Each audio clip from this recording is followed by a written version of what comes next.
Yeah. All I need is one mic. Yeah. All I need is one mic. Hey everybody, welcome back to One Mic, where I watch shit so you don't have to. And today I'm here to talk about Season 3, Episode 1 of HBO's Secession, entitled Secession. I think it's a very nice play on words. Obviously the two words are very similar. And secession, for those of you who don't know, that's kind of like when one group, it's usually tied to something political, when one group removes itself from a larger group. I think the best example of a secession that happened here was with the South, when the southern states seceded from the rest of the United States. And that kind of is also what prompted the Civil War, because of, slavery and how the South was with slaves and whatnot. So I think that's the best example of what secession is like, when I think Texas has tried to do this as well, or threatened to anyway. Like, we're going to try to secede from the United States and become our own thing. So that's what secession is, and that's what happens here. We see that the family is not split evenly, but it looks like it's going to play out where there's going to be like a Kendall side and a Logan side. And in this episode, we see Kendall and Carolina and Greg. They're all together, and everyone else is with Logan.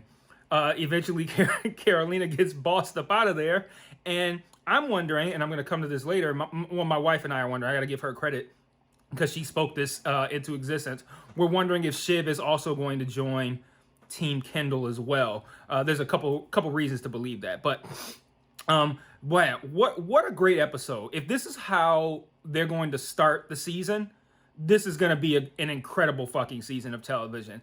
This episode did everything that this show does well, all within one episode. I mean, talking about the score, and we're not just talking about the main title theme here. Just how the episode is scored does a great job of building and maintaining tension, giving you that kind of like hectic feeling, and you get that throughout this whole episode.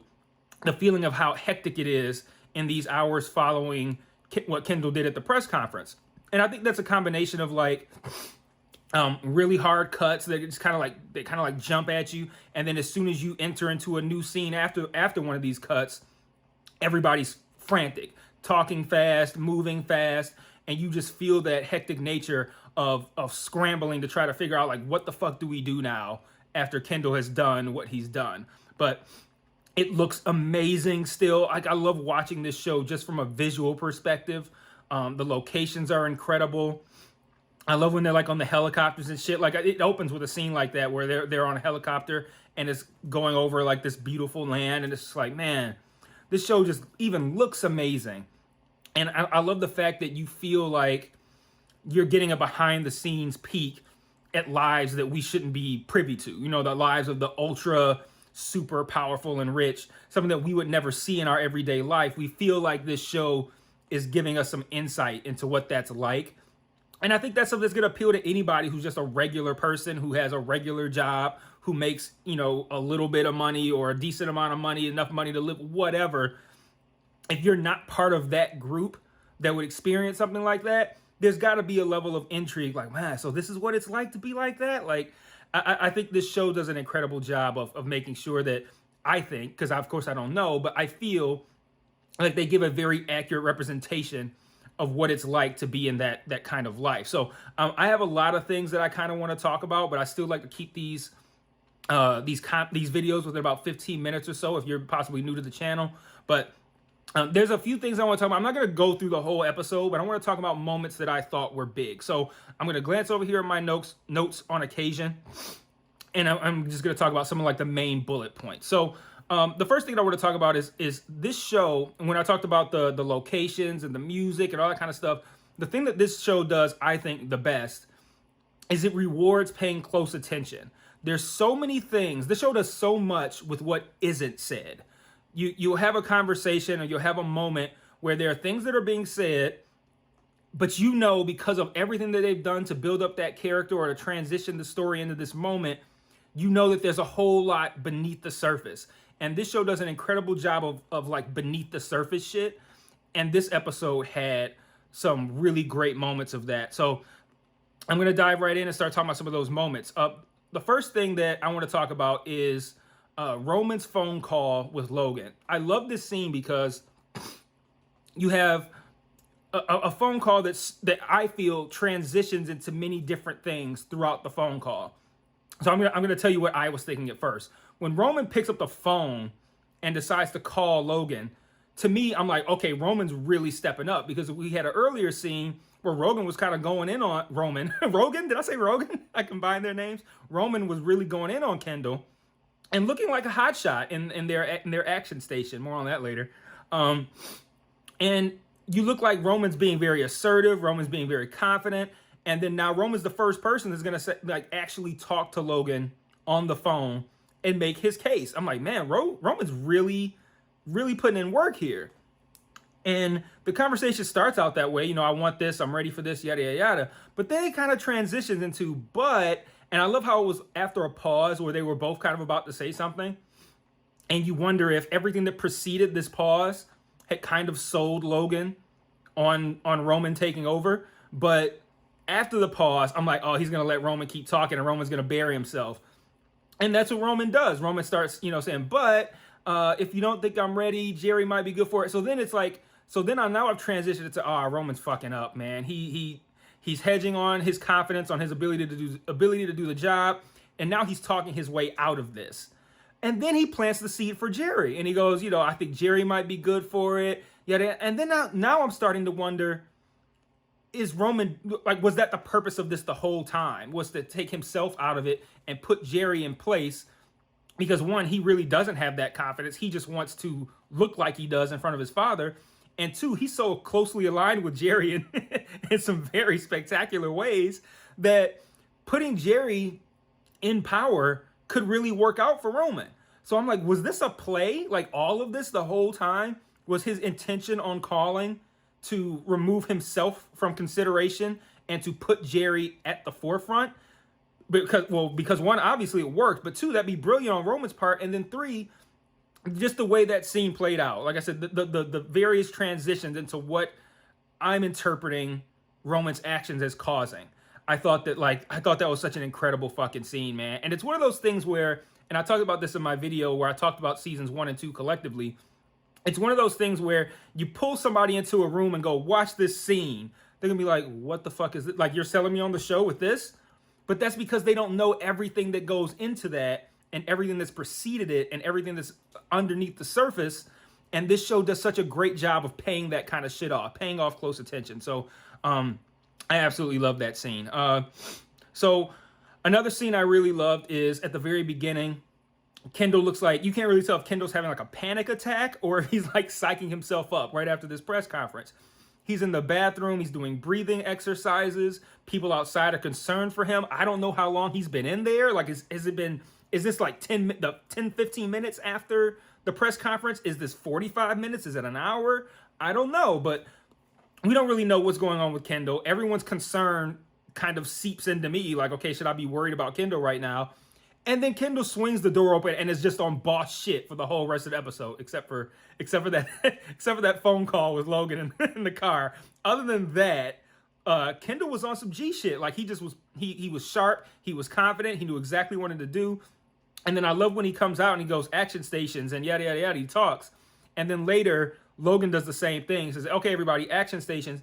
And like, I like the fact that relayed that Kendall has picked up some stuff from Logan. It's not just like Kendall's this incompetent fuck and Logan is, like, Kendall's not what Logan thinks he is. Like, that shows me that Kendall's a little bit more capable than Logan thinks he is. And then I thought he was, because he's handling this shit really well, giving out really good direction. I like how he was calling up and tempting his siblings with offers.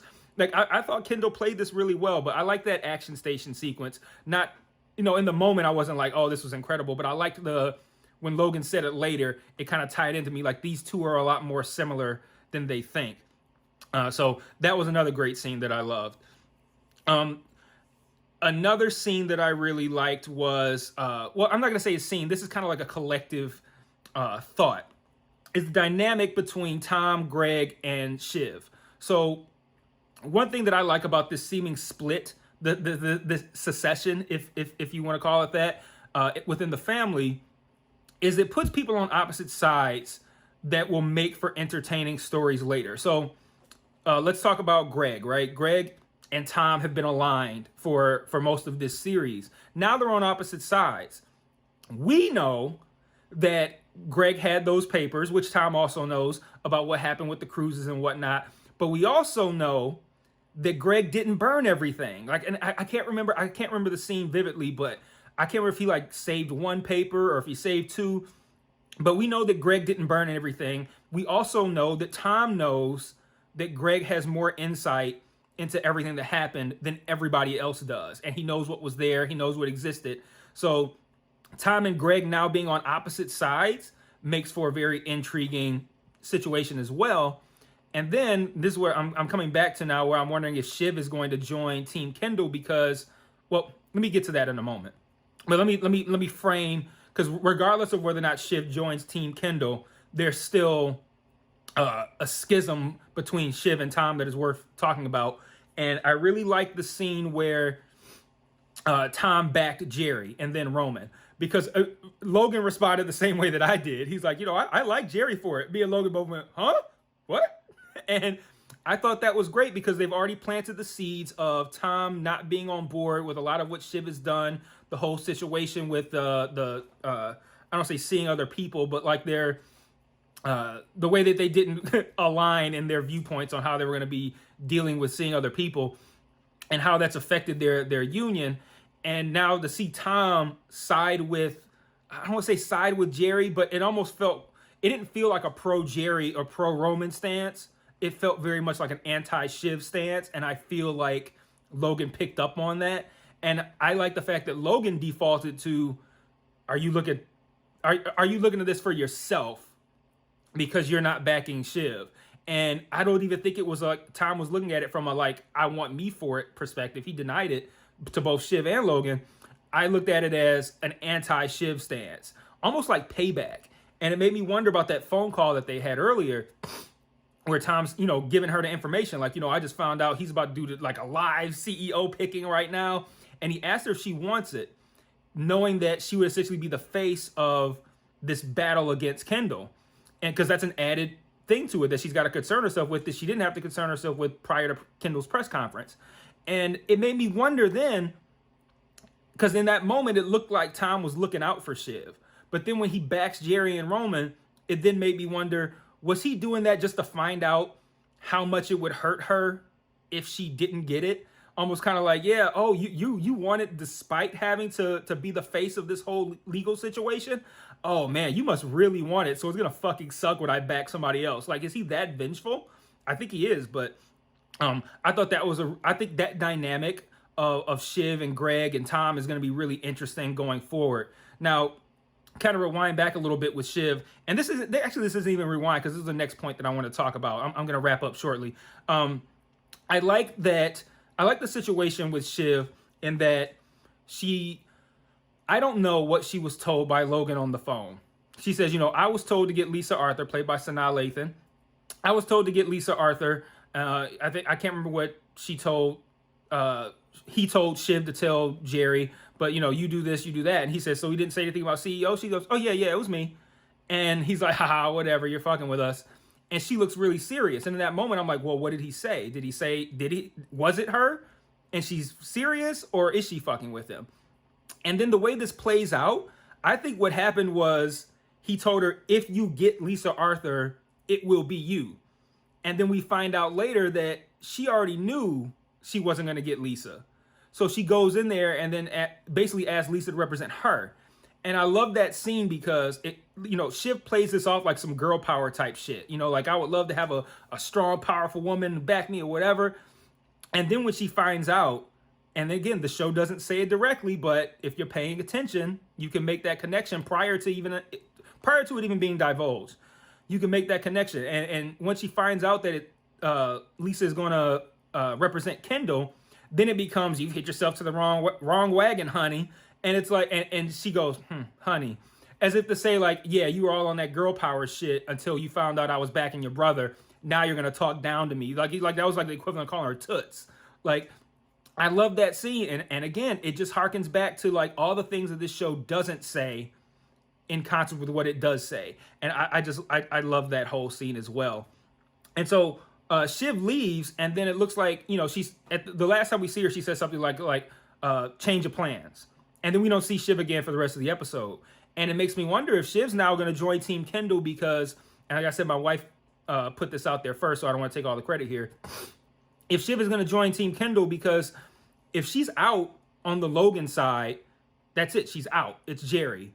But on the Kendall side, things are still in play. She could still move over there, operate, manipulate, do whatever she needs to do. So, and then that pits Shiv against Tom in an even more direct way. So, really interested to see if that's what happens, especially since she's going to go over there thinking like, she's already over there with Lisa. That's my friend. But then you also think like, well, I did just talk down to her. Like that could be a very contentious dynamic between those two.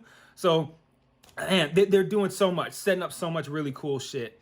And then lastly, one of the things that I want to talk about that I really liked was I love how the actress who plays Rava did this kind of like, I hate Kendall and I hate that he's here. And I'm just going to grit my teeth and allow this to happen because he's so fucking powerful. And Kendall's there being a total fucking tool, inviting what's-her-face up there. I can't remember the Pierce daughter, inviting her up there, casually saying, oh, it's going to be like 4 or 5 hours. And the whole time you could tell she fucking hates this. And Kendall is completely oblivious to it. And I thought that was like really entertaining.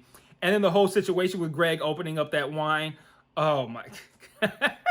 Again, one of those things where it's like all below the surface shit. If you've been paying close attention, you could tell the whole time that Rava was over everything that was happening in her place. So for that wine to be opened like that, and you can hear her snapping in the other room from the other room, I thought that was a great scene. So I'm gonna wrap up by mentioning these couple of other things that I like, these little side things, and we'll get out of here. So. I think we all are in agreement that we really loved the line where Greg says this is like OJ, except for Kendall didn't kill anybody. And Kendall says, who says I never killed anybody? And it's all a collective laugh. And then all of us are sitting there like, ooh. I thought that was a nice little piece of writing. And everything about this episode was a nice piece of writing, by the way, obviously. I think my favorite line of the entire episode, and it was so subtle, was when Greg's, again, this is the same Greg and Kendall scene, where Greg's running off like all the things that are happening on social media revolving around Kendall. And he's just like, oh, and the Pope started following you. And like, no matter how hectic, no matter what's going on in your life, if you find out that the Pope started following you on Twitter, you'd be like, wait, what? And Kendall does that. Like, it's like, okay, what's happening with social media? Yeah, okay, that's good. And the Pope follow you. And he goes, oh, wow.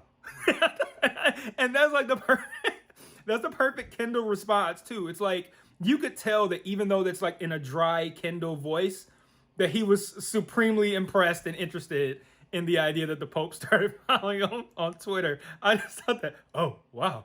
It was like such a really good line. And again, that lends to the writing of this show, man, that you could write 2 words, oh, wow, with an ellipsis in between, and just knowing Kendall as a person and how Jeremy Strong would deliver that line, that you could have something that could crush like that with just a simple, oh, wow. Brilliant, the writing on this show. And then lastly, I have to close out with this one of probably my second favorite line of the episode, which happens right at the beginning, when Roman asks Logan if he wants to get on the plane with him, goes, you want to suck my dick? Like, okay, man, why you gotta escalate the shit like that? Why you gotta escalate the shit like that, man? Your son just want to roll with you, man. You don't gotta take it there. But hey, that's Logan, that's Roman, that's the show. Incredible episode. Great premiere. I love everything that's happening beneath the surface. I love everything that we're building up to. The writing on this show is incredible. The music, the sets, the locations, everything is perfect. And if this is what we could expect from this season and the things that it looks like we're moving toward, if this is what we could expect from this season, this is going to be the best thing on television again this year, season 3 of Secession. So I'll see you guys next week for episode 2. Peace.